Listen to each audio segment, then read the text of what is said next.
একই পরিবেশে কাজ করতে করতে যখন অন্য কোনো পরিবেশে গিয়ে কাজ করতে হয় তখন একটু হিমশিম খেতে হয়। নর্মালি আমি যখন আমার বাসায় কাজ করি তখন আমার পরিবেশ একরকম থাকে, সব কিছু হাতের নাগালে থাকে।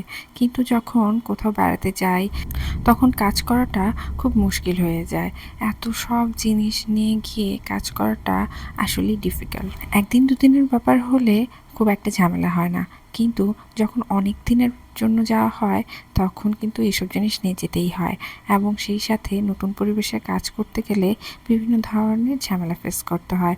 আমি জানি না আপনাদের সাথেও এরকম হয় কি না, বা আপনারা এরকম কোনো পরিস্থিতির মধ্যে পড়েছেন কি না। আমার তো মাঝে মধ্যেই পড়তে হয়, বছরে ৩ থেকে ৪ বার তো এই পরিস্থিতির মধ্যেই পড়তে হয়। হ্যালো এভরিওয়ান, আমি ঋতু। কালার প্যালেট পেজে আপনাদের সবাইকে স্বাগতম। আজ নিয়ে এলাম কাঠের হাতলের উপর একটি পেন্টিং নিয়ে। চলুন তাহলে শুরু করে ফেলি। এটাকে আসলে কি বলে আমার জানা নেই। আমি যখন আমার বাবার বাসায় বেড়াতে গিয়েছিলাম তখন দেখলাম এটি পড়ে রয়েছে। তখনই আমার মনে হলো এটাতে একটু পেইন্ট করা যেতে পারে। তাই সেটি আমি আগে সাদা কালার ব্যবহার করে নিয়েছি। তারপর সাদা কালার শুকিয়ে যাওয়ার পর আমি এখানে কালার বসাচ্ছি। মূলত এটি আমি একটি ফিগার করব।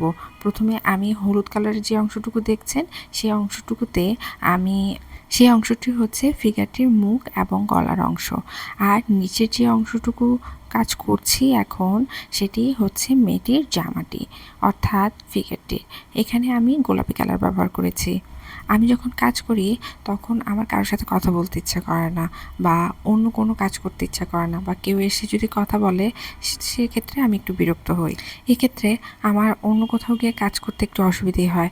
যাই হোক, ফিগারটি নিচের যে অংশটুকু অর্থাৎ জামার অংশটুকু, সেই জামার অংশটুকু আমি গোলাপি রং ব্যবহার করে নিলাম। এখন পর্যন্ত হয়তো আপনারা ঠিক বুঝতে পারছেন না, কিন্তু যখন করব তখন হয়তো আপনারা বুঝতে পারবেন। এটি একটি বিমূর্ত কাজ, সেক্ষেত্রে আমি আমার মন মতন করেই কাজ করছি। এই যে জামাটির যে কলার রয়েছে সেই কলারটুকুর কাজ আমি পার্পল কালার ব্যবহার করেছি, আর নিচের যে বোতামগুলো রয়েছে সেগুলো করেছি।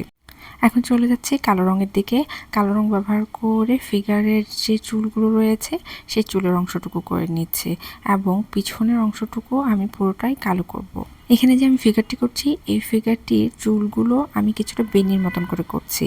প্রথমে যে আমি কাজটুকু করছি দুই সাইডেই বেনির মতন করে করছি, এবং ফিগারটির মুখের অংশটুকু আমি কালো রং ব্যবহার করছি, এবং আরেকটি যে বেনি রয়েছে সেই বেনিটিও আমি কালো রং ব্যবহার করে ফেললাম, এবং পিছনের যে অংশটুকু রয়েছে সেটুকু আমি কালো রং ব্যবহার করে নিচ্ছি।